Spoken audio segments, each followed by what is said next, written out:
Então, agora a nossa próxima aula da apostila 2 são as aulas 13 e 14, né? Nós vamos falar agora sobre eletrólise aquosa. A eletrólise aquosa, ela obedece ao mesmo princípio da eletrólise ígnea, que foi assunto da aula passada, né? Só que além do composto iônico que a gente já trabalhava, você tá em água, né? Então são duas equações que a gente vai estar trabalhando, né? Então, por definição, como é que funciona essa eletrólise aquosa? Primeiro, a partir do momento que você pega o composto iônico e joga na água, ocorre a dissociação desse composto iônico. Ou seja, você ioniza esses compostos, tá? A partir do momento que você ioniza, você produz elétrons livres na água, né, na solução, e eles são os responsáveis pela condutividade elétrica do sistema. Segunda coisa, eu peguei agora, por exemplo, o NaCl-Aq. Isso quer dizer que está aquoso, ou seja, está em água. Você diferencia a eletrólise aquosa da ígnea pelo estado físico. Então, se aparecer NaCl sólido, você já sabe que é ígnea. Se aparecer aquoso, é porque está em água. E aí, quando você vê que o NaCl, qualquer tipo de composto, está em água, automaticamente você vai ter que fazer duas equações de ionização ou dissociação, tá? Então, vamos lá. Cloreto de sódio em água se dissocia, forma os íons Na+, em água, né? Mais Cl- aquoso também. A água está na forma líquida, então ela quando se dissolveu o NaCl em água, ela se auto-ionizou. Então ela formou íons H+, e íons OH- na forma aquosa cada um. Só que aí o que ocorre? Quando você estava na eletrólise ígnea, quem conduzia a eletricidade na parte interna? Eram os íons presentes lá, então era só o Na e aqui era só o Cl. Só que agora no seu sistema vocês têm dois íons positivos e vocês têm dois íons negativos. E não são os quatro que vão produzir a quantidade de energia necessária para você formar os compostos no final. Então há uma competição. Então existe uma tabelinha que vocês têm que saber de cor. Se você não quiser saber de cor, passa a decorar, né? Que não tem jeito, você vai ter que saber memorizar essa tabela, porque não é dada em prova e em nenhum lugar vai dar para vocês, tá? Essa tabela é chamada tabela de facilidade de descarga elétrica. Eu vou passar para vocês já já. E aí eu vou ver quem é mais fácil de receber essa descarga elétrica e sofrer a redução. A mesma coisa, lembrando, igualzinho na eletrólise ígnea, os cátions eles sofrem redução e os ânions sempre vão sofrer a oxidação. Da mesma forma, entre o Cl-1 e o OH-, um deles tem mais facilidade em descarga elétrica e é ele que vai ser responsável pela condutividade.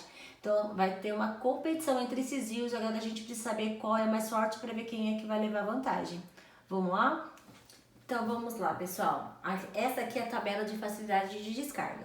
Então, você vai ter que comparar os íons que estão dentro da solução e verificar. Lembra que eu falei na primeira parte? Lá a gente tinha o Na comparando com o H+, e tinha o Cl- comparando com o OH-. Então, pela redução, né? Redução são aqueles que são cátions. Então, os metais alcalinos, família 1A, metais alcalinos, família 2A e o íon alumínio, eles são mais fracos do que o hidrogênio, o H+ contido na água.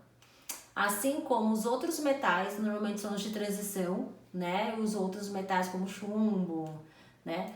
Estanho, eles são mais fortes do que o H+, tá? Então, se eu tenho lá o Na+, e o H+, então eu já sei que o Na é um metal alcalino. O H+ está nessa posição, então o H+ é maior, mais forte do que o metal alcalino. Então é ela que vai levar vantagem, é ela que vai sofrer a redução. Quando você vai olhar os ânions presentes na solução, os ânions oxigenados, sulfatos, nitratos, cloratos, cloritos, vários tipos, né, de oxiclorados, fosfatos, tudo. E apesar do flúor não ter oxigênio, ele é considerado mais fraco do que os outros ânions. Eles são mais fracos do que o íon hidroxila presente na água, né? Que o íon hidroxila ainda se torna mais fraco que os ânions que não têm oxigênio, como o caso do cloro, do bromo, do cloreto, do brometo, do iodeto, do sulfeto, do cianeto, né? E apesar do bisulfito ter oxigênio, ele acaba sendo mais forte do que os outros, tá? Porque eles são derivados do ácido sulfúrico, que é um agente bem forte mesmo, beleza?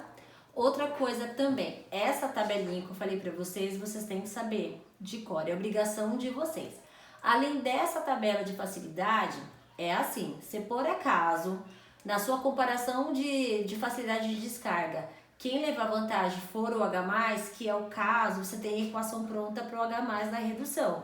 Se por acaso, na comparação dos íons, a hidroxila for mais forte, tem equação pronta para a oxidação da hidroxila também. Essas duas equações vocês também têm que saber fazer, tá? Então, se o H+ sofre redução ou levou a vantagem, a equação é redução a recebimento de elétrons. Então, 2 íons H+, recebem 2 elétrons, se transformam em gás hidrogênio. Se o hidroxila levar a vantagem, então 2 OH-, perde 2 elétrons porque é oxidação, se transforma em meio de gás oxigênio mais uma molécula de água. Beleza? Agora vamos finalizar o exemplo? Bom, pessoal, aqui eu reescrevi os íons presentes na solução. Então a gente tem o Na+, o Cl- e o H+, o H- presente na água. Como a gente viu na tabela de facilidade de descarga, entre o Na+, e o H+, quem leva vantagem é o H+ por ser mais forte e maior, certo? Entre o Cl- e o OH-, quem leva vantagem é o Cl-. Então, quem vai sofrer a redução? Os cátions. Então, aquela equação pronta que eu falei para vocês. Quem está sofrendo a redução é o H+. Então, 2H+, recebe 2 elétrons e se transforma em gás hidrogênio. Quem está sofrendo a oxidação é o íon cloro. Então, 2 cloros elevado a -1 perde 2 elétrons e se transforma em gás cloro. Essa equação é aquela equação padrão que a gente falou da eletrólise ígnea, que no começo é um pouquinho difícil de você compreender, mas pegou o jeito e vai embora. Vale para todos os metais praticamente. Iodo, bromo, flúor, beleza?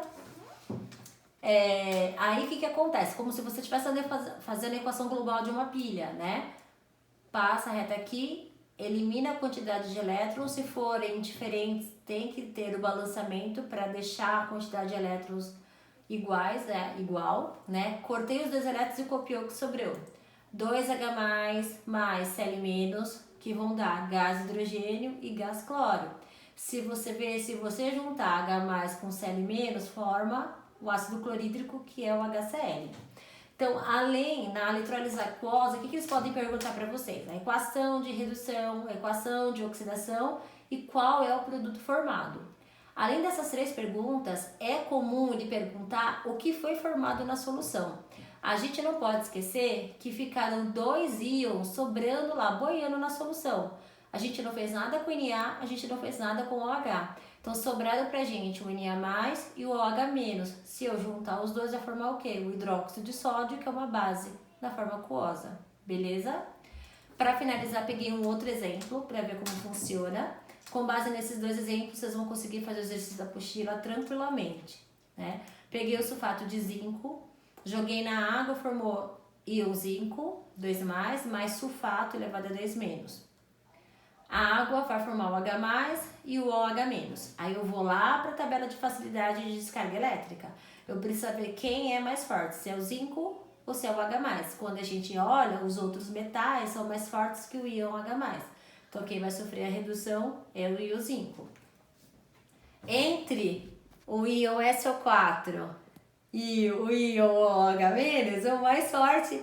Caramba, pessoal, tem um mosquito bem na minha lousa. Eu não vou poder tirar agora. Tá me irritando.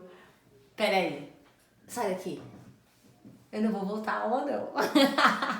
Entre o íon SO4 e a hidroxila, os ânions oxigenados são mais fracos do que o íon hidroxila. Então, e quem leva vantagem é a hidroxila. Então, na redução, é o metal é o íon zinco. Então, zinco recebe 2 elétrons e se transforma em zinco metálico. Assim como aquela equação pronta da hidroxila que eu passei para vocês no vídeo na parte anterior. 2 hidroxilas perdem 2 elétrons, se transforma em... Perde 2 elétrons, se transforma em gás oxigênio e molécula de água. Corta a quantidade de elétrons, copia o que sobrou. Zinco 2+ com 2 OH- forma o hidróxido de zinco, né? Formando zinco sólido, né, metálico, mais gás oxigênio, mais a molécula de água. Beleza, pessoal? Com base nisso, eu já falei pra vocês, vão conseguir resolver os exercícios tranquilamente. Um beijo e até a próxima!